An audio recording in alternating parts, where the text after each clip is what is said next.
Hello, welcome to Pergola Nurseries, East Virginia. This is a real Fern favourite. It's a real tough, hardy plant that thrives on total and utter neglect. It's got purple fern-like foliage, a strong grower.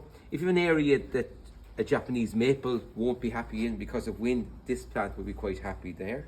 It can grow up to 3 metres high, easily, sometimes 4 metres high by about 3 metres across.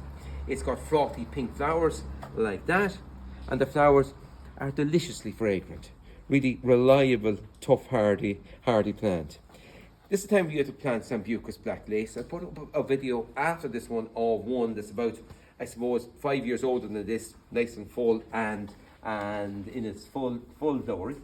The plant is just decent sized planting. Don't forget that super dry planting fertilizer at the bottom. It's well compost and soil on top, and the same bank in around. There are a number of sizes in the web shop. You can start off small or buy larger ones. It's up to you. They're great strong growers and really tough. So they thrive on total and utter neglect when they're established. Goodbye for now. Enjoy your garden.